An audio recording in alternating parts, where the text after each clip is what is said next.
this video, we will be servicing the lubrication system in this 2016 Chevy Traverse.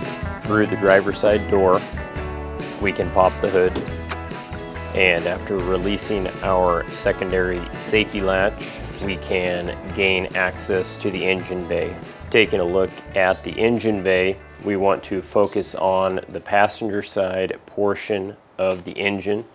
Specifically, we are looking for the oil fill location as well as the oil dipstick location. Our oil fill location is identified by an icon of an oil can, as well as it saying SAE 5W30. And our oil dipstick is identified by a yellow ring right near that oil fill location. After that, we want to shift our attention underneath the front of the vehicle. Taking a look underneath the front of the vehicle, we want to locate the oil pan. And on that oil pan, we have an oil pan drain plug. Taking a little bit closer look, we can clearly see our oil pan, as well as better identifying the location of our oil drain plug. This is on the back corner, and it is angled away from the front of the vehicle. And from the back side, we can again see that oil pan with that oil pan drain plug. And this drain plug does have a 15mm bolt.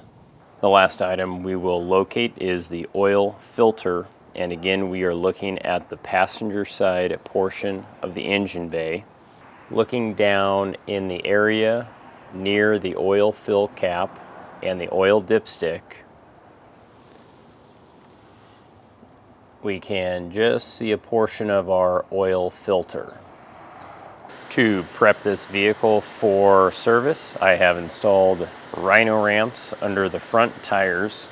I have installed wheel chocks behind the rear tires. I have set the parking brake, and I have installed safety stands just in case the rhino ramps fail. We will be switching this vehicle over from conventional oil to Amsoil. So we will begin by installing Amsoil engine and transmission flush. This will be followed by idling the vehicle for about 10 to 15 minutes. And this will eat away at the sludge inside the engine that has built up over the previous years running conventional oil. And then as soon as we turn the vehicle off, we want to remove the oil plug and let all of the oil drain out.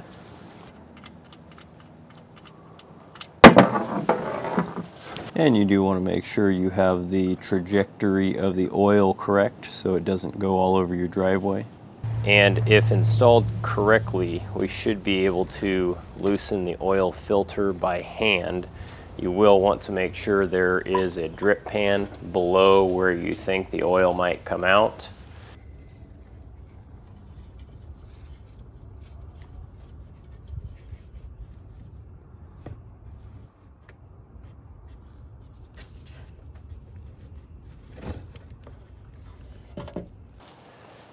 And you always want to inspect the mating surface for that oil filter adapter plate to make sure that it is clean and that the rubber ring from the filter did come off with the filter. This one looks good. And I always like to compare my old filter with my new filter just to make sure they look about the same size. You will want to make sure the rubber ring came off with the old filter and that it is not stuck inside the engine. And then we will take some new oil and coat the rubber ring on our new oil filter. This will help ensure a good seal in the engine. And we can then install that new oil filter into our engine.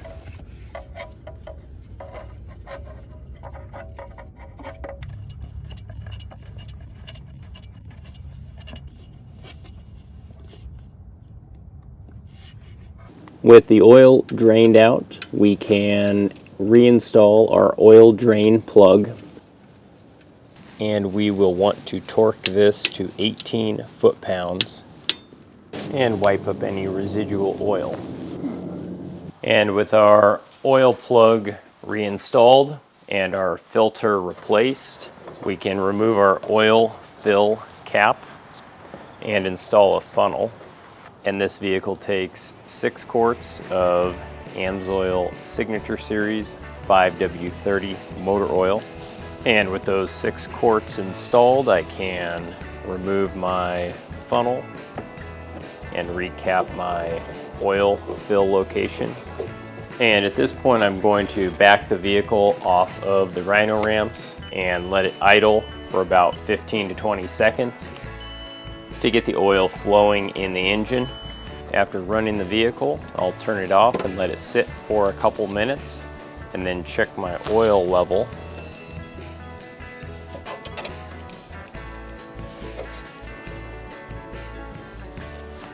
After taking a reading of my oil on the dipstick, I am falling between the acceptable range. I'm a little bit below half. My personal preference is to be a little bit above half. So I'm going to go back and add just a little bit more oil and then check it again. And then I'll make sure everything is cleaned up and looks good in the engine. And this service is complete.